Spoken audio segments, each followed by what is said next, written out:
Hello दोस्तों, एक बार फिर से स्वागत है आप लोगों का हमारे चैनल गुड लक इंस्टीट्यूट पे। दोस्तों, हमारे पास ना अभी बहुत फ्रीक्वेंट क्वेश्चंस आ रहे हैं, कमेंट्स आ रहे हैं बच्चों के, जिनके पेरेंट्स के नाम में, अपने नाम में, डेट ऑफ बर्थ में, सब्जेक्ट्स में करेक्शन है।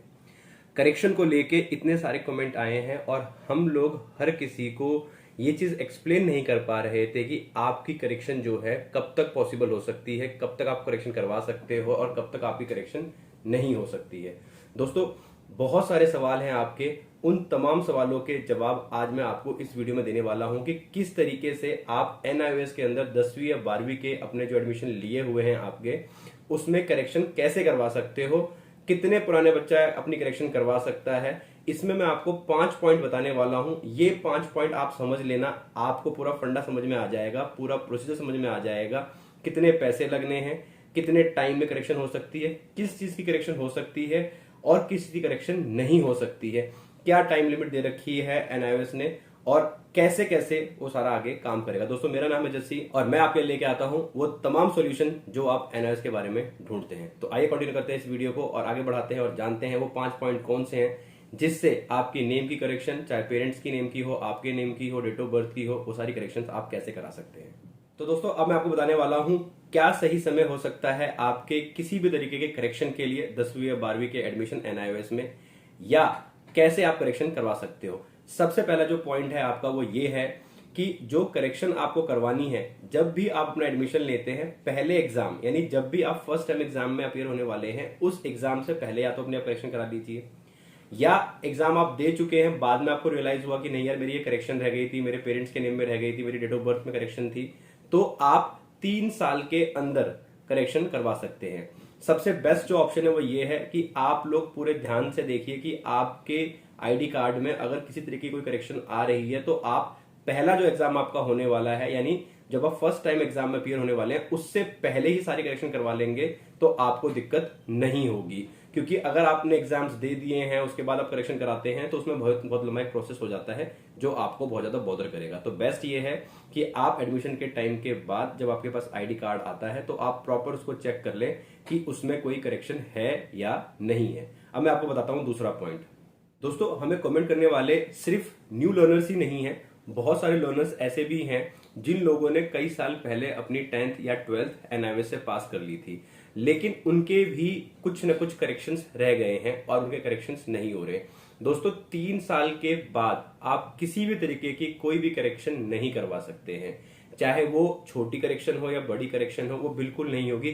3 साल के अंदर ही आपको अपनी करेक्शन करवानी है। 3 साल से ऊपर अगर आपका हो गया है तो ऑनलाइन तो वैसे भी पॉसिबल नहीं है, आपको उस केस में हेडक्वार्टर जाना पड़ेगा या आपका जो रीजनल सेंटर होता है आप वहां जाओ। पॉसिबिलिटी बहुत कम है, लेकिन ये हो सकता है कि लकीली आपका कुछ ऐसा हो जाए कि आपका काम बन जाए, बट पॉसिबिलिटी नहीं है। 3 साल का ही आपके पास टाइम है, 3 साल के अंदर ही आप करेक्शन करवाना, नहीं तो करेक्शन आपकी नहीं होगी, ये ध्यान रखिएगा आप। अब मैं बात करता हूं अगले पॉइंट की। तीसरा जो मैं आपको पॉइंट बताने वाला हूं वो हमारे फीस से रिलेटेड है। कई बार हमसे कमेंट में पूछा जाता है कि करेक्शन की फीस कितनी है। दोस्तों, मिनिमम 100 रुपए है, मैक्सिमम 200 रुपए है, यानी 100 और 200 की ही करेक्शन है आपकी। वो करेक्शन आप करवा सकते हैं, ऑनलाइन आपको पेमेंट करनी है और आपकी करेक्शन हो जाएगी। ऑनलाइन पेमेंट करने के लिए आप कोई भी अपना debit card, credit card use कर सकते हैं, या आप इसको पेटीएम, फोन पे, इसके थ्रू भी आप पेमेंट कर सकते हो। इसके अलावा एक चीज मैं आपको बता दूं, जब आपकी करेक्शन आप करवाते हैं तो आपके पास रेफरेंस नंबर आ जाता है आपकी ट्रांजैक्शन का, उसको आप अपने पास जरूर रखिए या उसका आप प्रिंट आउट ले लीजिए। कल को अगर किसी वजह से वो अपडेट नहीं हो पाता है और आपकी करेक्शन नहीं होती है, तो अगर आपको रीजनल सेंटर जाना पड़ता है तो आपको वहां पर वो प्रूफ दिखाना पड़ेगा कि हाँ हमने ये पेमेंट करी थी और इस करेक्शन के लिए पेमेंट करी, तो वहां पर आपको वो शो करना पड़ेगा, अदरवाइज आपका वो ट्रांजेक्शन वैलिड नहीं माना जाएगा। दोस्तों, आप किसी भी तरीके की कोई भी करेक्शन आप करवा रहे हो, ध्यान रखना, अगर कोई रूल आज एप्लीकेबल है तो कोई जरूरी नहीं है कि ये रूल आगे तक भी एप्लीकेबल होगा।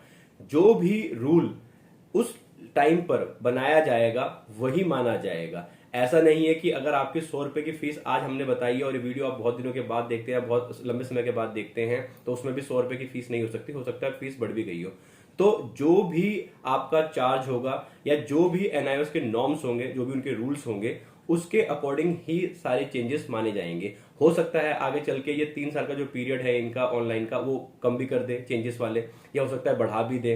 हो सकता है ये भी बोल सकते हैं कि जिन बच्चों के करेक्शन जो है पुरानी है वो सीधा हेड ऑफिस आके वहां पर अपनी करेक्शन करवा लें। ये चीजें हो सकती हैं। तो जो भी आप लोगों की करेक्शन से रिलेटेड प्रॉब्लम है या जिसका भी सोल्यूशन अभी आपको मिल रहा है वो आगे चल के चेंज भी हो सकता है। तो जो भी नॉर्म्स होंगे उस नॉर्म्स के अकॉर्डिंग ही सारे आपके चार्जेस होंगे और सारी करेक्शन हो पाएंगी। अब मैं आपको बताने वाला हूं 5वां और बहुत जरूरी पॉइंट जिसको आपको बड़े ध्यान से सुनना है और समझना है। दोस्तों, जिन भी बच्चों ने अपनी 10वीं और 12वीं पास कर ली है और उनके पास उनकी मार्कशीट आ गई है, माइग्रेशन आ गया है और प्रोविजनल आ गया है, अब वो अगर कोई करेक्शन कराना चाहते हैं, आपने ऑनलाइन तो अप्लाई कर दिया कि आपका करेक्शन के लिए आपने अप्लाई किया हुआ और आपका करेक्शन हो रहा है उसके अंदर। ध्यान रखना, आपके पास नया डॉक्यूमेंट तभी आएगा जब आप पुराना डॉक्यूमेंट अपना सबमिट करोगे। जब तक आपका पुराना डॉक्यूमेंट सबमिट नहीं होगा, यानी जो भी डॉक्यूमेंट आपने रिसीव किए हैं, मार्कशीट, माइग्रेशन, प्रोविजनल, जब तक आप एनआईएस में जाकर उनको सरेंडर नहीं करोगे, आपके नए डॉक्यूमेंट आपको नहीं मिलेंगे, हार्ड कॉपी आपको नहीं मिलेगी। ये एप्लीकेबल भी सिर्फ अभी तक उन 3 साल वालों के लिए है जिनकी 3 साल में करेक्शन हो जा रही है, क्योंकि 3 साल के बाद जो है, जो पुराने हैं उनका तो करेक्शन वैसे भी नहीं हो पा रहा है। तो 3 साल के अंदर जो भी हमारे लर्नर्स हैं जो हमारे इस वीडियो को देख रहे हैं, तो मैं आपसे यही चाहूंगा कि अगर आपके डॉक्यूमेंट में किसी भी तरह का कोई चेंज है तो आप चेंजेस अपने ऑनलाइन करवा सकते हैं, लेकिन आपके पास नई हार्ड कॉपी तभी आ पाएगी जब आप पुरानी हार्ड कॉपी एनआईएस हेडक्वार्टर में जाकर या अपने रीजनल सेंटर पर जाकर वहां पर सबमिट करेंगे विद ऑल द प्रूफ। जैसे मैंने आपको बताया कि जो भी आपने करेक्शन करवाई हुई है उसका प्रिंट आउट आपको लेके जाना पड़ेगा, वहां पर दिखाना पड़ेगा। दोस्तों, हमारी इस वीडियो में हमने पूरी कोशिश करी है कि आपके किसी भी तरीके के चेंजेस जो आप कराना चाहते हैं या करेक्शन कराना चाहते हैं उसके रिलेटेड सारे आपको जवाब हम दे सके। अगर फिर भी कोई सवाल आपके मन में आता है तो आप हमें बेझिझक कमेंट में पूछ सकते हैं। Will try our best to sort out your all the problems. Thank you so much for watching this video.